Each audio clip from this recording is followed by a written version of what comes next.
Wow, I'm going to bring her to our next speech. So good afternoon. What an honor it is to be here today with so many friends and supporters of the organic community. I was telling someone that last year at this conference, I had only been on the job for a week. And I remember thinking, wow, these people are pretty cool. And they all seem to know each other. And they're working on this exciting organic movement. And I really wish I could be part of that. Well, a lot's happened in a year. And I'm just really excited that I feel like I'm part of the community now. And I've had quite an education about organic issues over the year. And I've met many of you through our travels in California and the Northeast. And I got to say, you are an impressive, dedicated, and a really active industry. And so you have kept us pretty busy. But because of your work, and I put it solidly back on what you've been doing, you've helped make organic production and commerce a real success story. I think it's probably been said a couple times today, but this industry, retail sales-wise, is really growing. In the U.S. alone, the certified operations, 18,513, worldwide over 25,000 certified operations in over 120 countries. This is so impressive.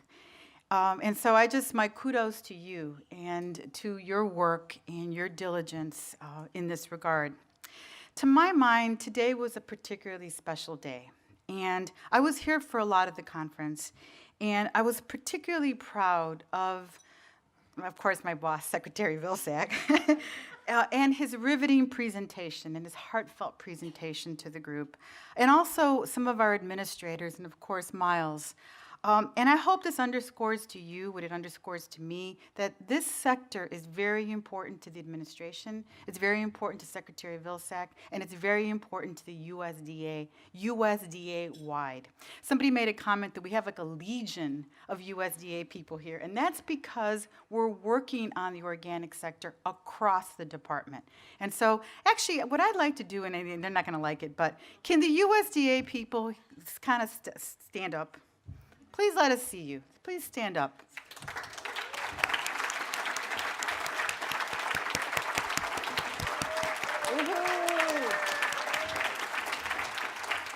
These folks on a daily basis are pulling for this sector, and I'm just so proud to be part of the USDA team. So I just want to, a lot of it's been already discussed, but I'm going to touch on a few things and cap off today's discussion, because I know I'm the last speaker, and then you're going to go listen to a little bit about tomorrow, and then you're going to go to reception. So I won't be so long. I'm going to talk to you a little bit about a couple things. One is NOP's priorities. And Miles is going, this is interesting. You didn't know this, but this is the priorities, right? The first and foremost is the organic seal. And protecting its growth and integrity via enforcement. And I know there's been a lot of discussion today about this very important seal and this label. And the NOP, led by Miles McAvoy and his team, many of who are here, has a central and critical mission, and that is ensuring the integrity of the seal and our organic products. We take this mission very seriously. And we hope and we believe it represents the gold standard around the world, and we want to keep it that way. We want to make sure that behind the seal, it is recognized that there are clear, comprehensive standards, a rigorous verification system, and a set of enforcement mechanisms that safeguard the integrity of the organic foods. And central to all this, I know there was a gentleman here who asked the question earlier about enforcement of another agency, but central to all of this is enforcement, because it really ensures the consumer trust in the seal. And so that is precisely a lot of the work that we've been doing this past year, is in the area of compliance and enforcement. And as somebody said today, when Secretary Vilsack mentioned enforcement, said, you wanted more government, you got it. And we have really, and I just want to list some of them, and I think it's worth underscoring that there's been a real priority on compliance and enforcement from the National Organics Program. We completed 260 complaint investigations. We issued 18 civil penalties for willful violations of organic regulations. We streamlined our appeals process, In foreign countries, as Secretary Vilsack said, we conducted dozens of audits of certifiers and operations. And at the close of FY 2013, certifiers were in full compliance with 95% of the accreditation criteria and have implemented corrective actions for all deficiencies. This is really impressive, but we set out to do this, and we're going to continue to do more because we recognize its importance in the integrity of the seal. Another area, and you probably were part of the breakout session, I believe there was a breakout session on international and trade, if you will, and also my colleague Phil Karstein spoke on this issue. But we have had quite a few impressive years in terms of expanding international markets for U.S. organic products. It's been a top priority for us. And I know that, was it in 3.5 years? We were doing some fuzzy math a little while ago. We have been able to enter into equivalency agreements with Canada, the EU, and Japan. And yes, we've been very involved in the Korea discussions. And I was privileged to be part of the finalization of papers with Japan at the Natural Foods Expo in Baltimore. And I know that Mexico, we've been in discussions with Mexico. We have to tell Secretary Vilsack they actually have a trip planned here, an orientation trip in July, I believe. So a lot of activity here, and we're very pleased with the results. And you know, I think a lot of it has to do with our reputation and the gold standard, if you will, of the organic seal and folks who want to be partners with us in this very important growth area. And last, I just want to mention of our focus on rulemaking. You know, there's a lot of attention on organics, and it's really imperative for us to continue to keep up, continue to be relevant, and to maintain this gold standard, if you will. And that's why we're moving forward with rulemaking on very important areas that you've identified as an industry, and working closely with the National Organic Standards Board, who, of course, is working closely with NOP. But as you probably all know, we're moving forward with origin of livestock, organic aquaculture, pet food, and apiculture, with proposed rules coming out this year. And as Miles announced at our recent NOSB meeting in San Antonio, we're working on addressing the NOSB's animal welfare recommendations, which I know for many people is very important. So this is our agenda, if you will, and a real robust and very important agenda in terms of rulemaking. And I just wanted to pause here and say that none of this could have been done without the leadership and the championship of Miles McAvoy and his National Organics Program team. So I just want to call him out. Stand up, Miles. I just want to call him out and his team.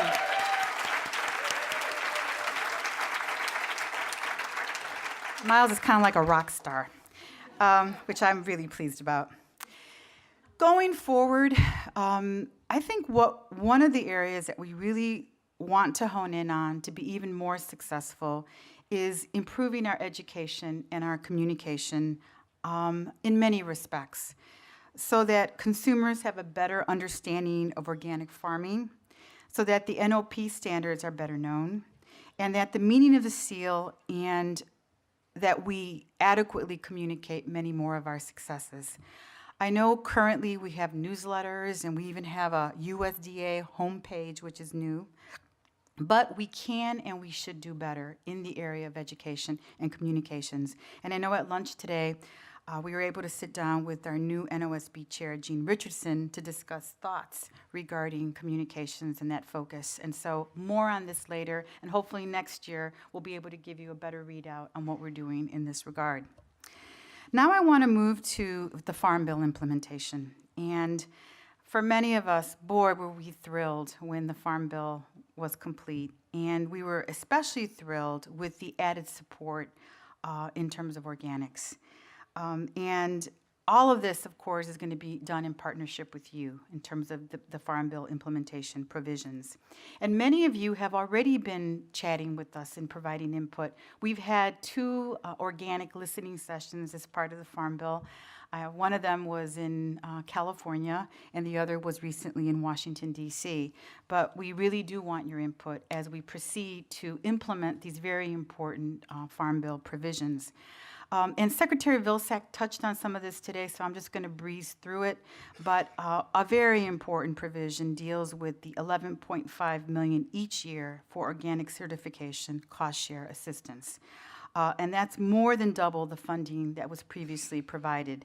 And it basically will help organic producers and handlers cover the cost of organic certification and making certification just much more accessible to small producers.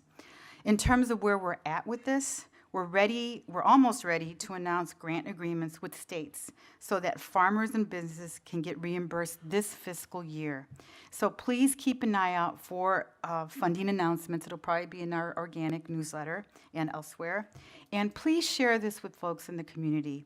We want to get these funds out to the community and working closely with the state departments of agriculture. And so that's coming, and I know very important. Also, there's been a lot of discussion today about the checkoff, if you will, and two provisions in the Farm Bill.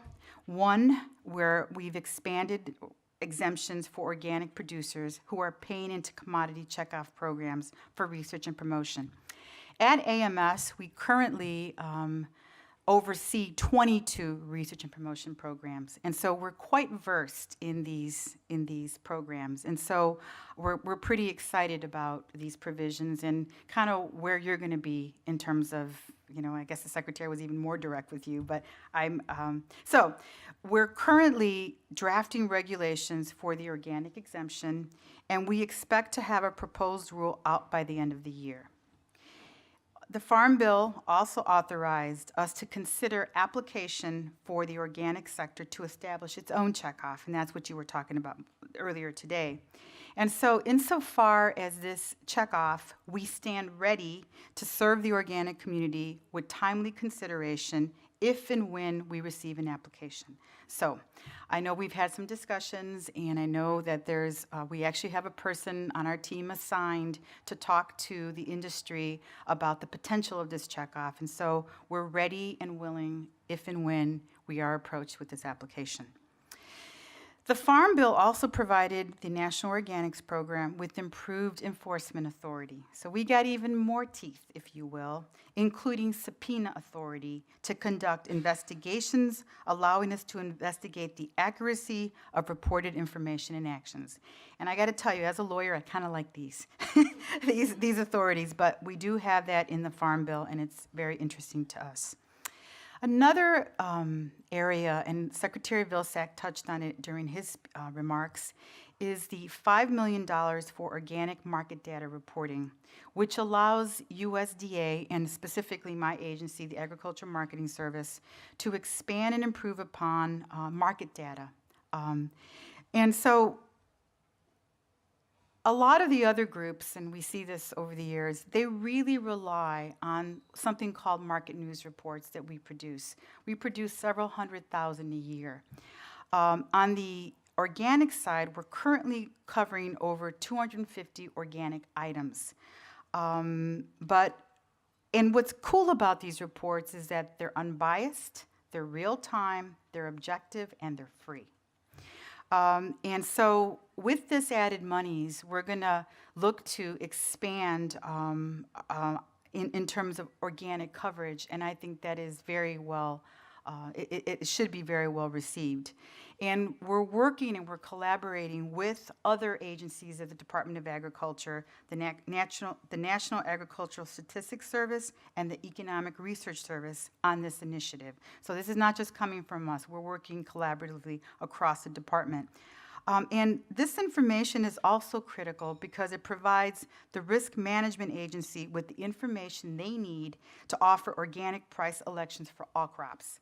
And so you might have heard Brandon Willis, the RMA administrator, in the breakout, talk about how now organic producers have access to a strong safety net and the security they need.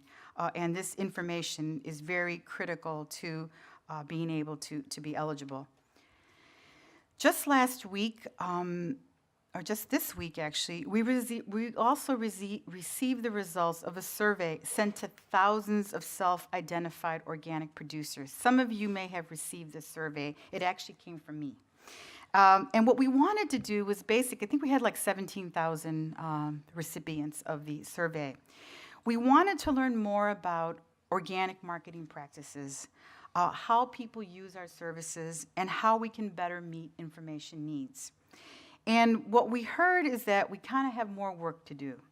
And that is because our community does not know about these market news reports that a lot of other commodity groups sure do.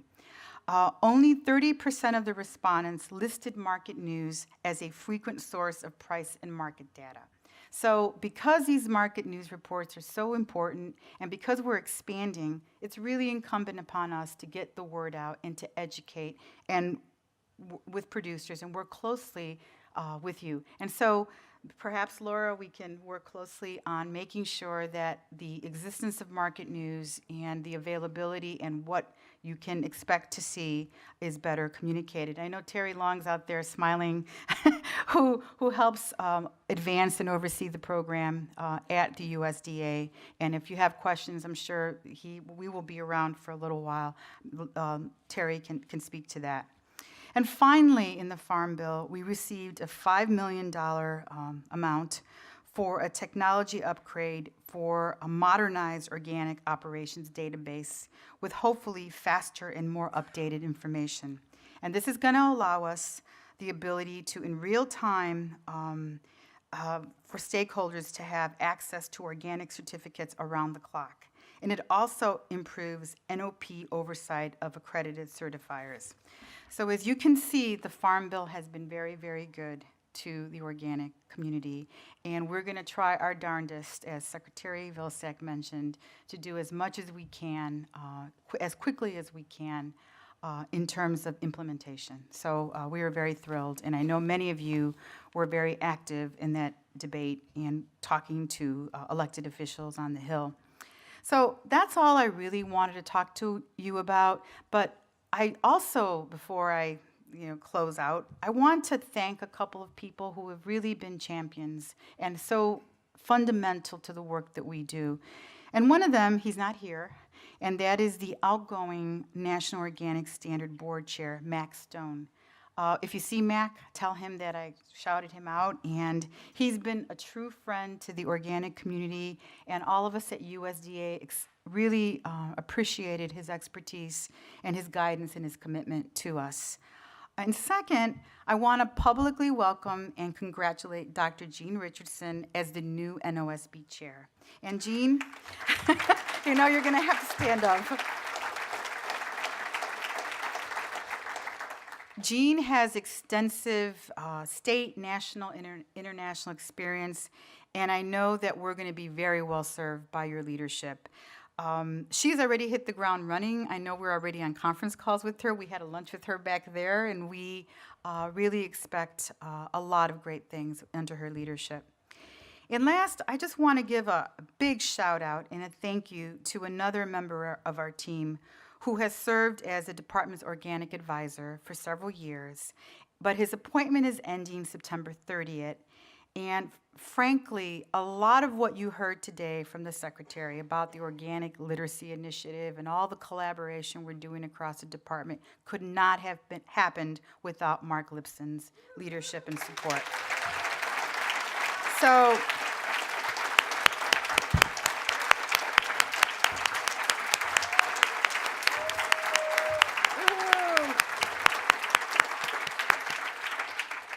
a fan club. Thank you very much, Mark. But no worries. We recognize that this role is so important to you and to us. And so we're developing a plan for continuation. And we don't have the details yet, but we will. But again, Mark, thank you so much for your service. And so just in closing, I just want to say that I hope what you've taken away today with all of us here and Secretary Vilsack in that riveting presentation is that we really care about the organic community. We believe, though, that you're poised for even more growth.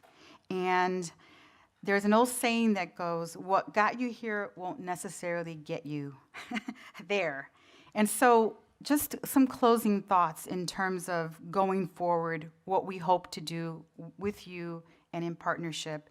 And one of that is, and I've discussed it before, is to better communicate and work with you, to communicate to the public about all that we've been doing to maintain the integrity of the seal, We will need to implement and leverage all these provisions in the Farm Bill that I mentioned. And I hope we can have some candid conversations within the organic community about how we can best work together and work through our differences in a respectful and constructive manner. And I guess I hit a note. And so at AMS and the National Organics Program, we're ready to work with you even further and to really, even advance the success that we've already seen. And as you see across the USDA, we're working closely with the many agencies. And we just want to make sure to leverage our resources and know how to support this sector. And so thank you, Laura. Thank you, OTA, for your leadership and partnership. And it's been good to serve you.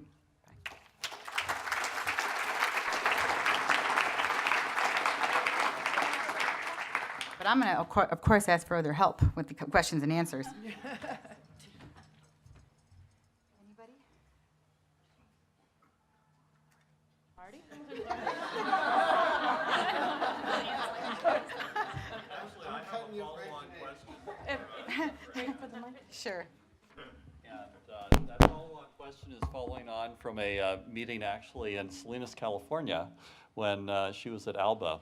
Oh, yeah. And one of the comments that I made, and I was really happy to see it backed up by the Spanish language speakers who were there at the meeting, was about the issues, certainly in immigrant farmer communities, with literacy and with education levels and the problems that that has created.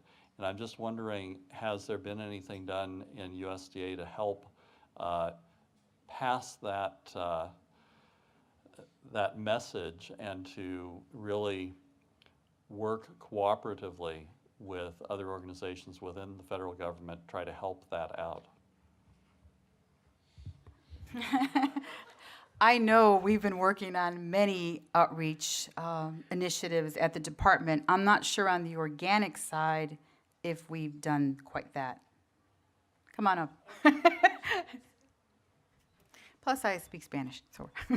Yeah, we did a Latin American certifier training in March. Had a lot of participants in that, and we're in the process of translating all the regulations and all the program handbook documents into Spanish. That's well underway, and those documents will be released later this year. So at least we'll have all of the USDA organic regulations and the accompanying program handbook. Fact sheets as well, or just the Organic 101 and 201, so our training materials, they'll be translated into Spanish. So that's a start. There's a lot more that we can do. We want to try to push out more information to other entities and diverse groups as well. That's a start. I was looking more at, as we talked about, the issue that without having literacy in English, that you have a handicap on the part of these beginning and immigrant farmers, and that it means that because they are more often than not going into organics, because organics are more easily handled because of the lack of pesticide problems, that's something that I'm just wondering what progress is made in that area. That was the point. It's something for us to consider. I don't think we've adequately honed in on that, but we can. Okay, now can't hold him back, right? Michael Taylor wasn't here, and if he was, I would certainly have a question for him. But we've been in continued dialogue with FDA on FSMA. And so I think my question or request is the continued involvement of USDA and AMS, NOP, to have a constructive dialogue as FDA tries to wrestle out and put out another proposed rule. I mean, we had extensive comments that caused them to take a look at water, and certainly from an organic standpoint, manure and compost proposals in FSMA. But for the future of organic farmers, it's a real critical issue. So I just wondered if you have any thoughts or Miles on the continued involvement between AMS and FDA. I think we're always working closely with FDA. In fact, Mike Taylor is always at the USDA.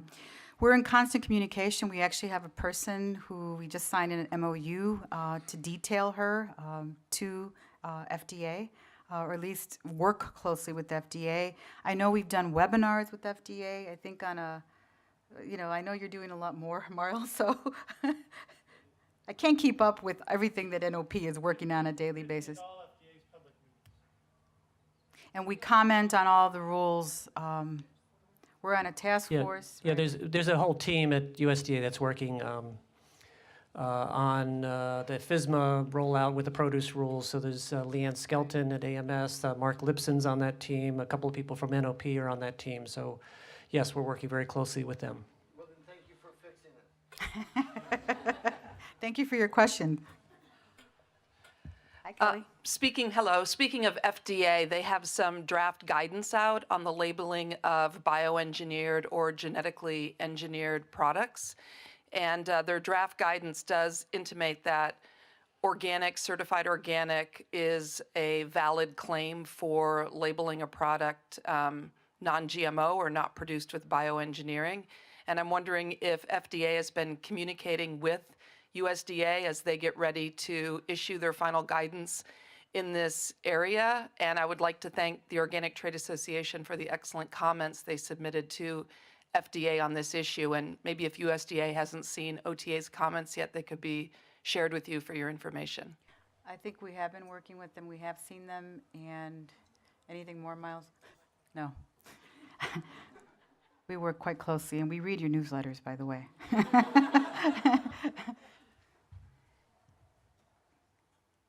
Okay. Thank you.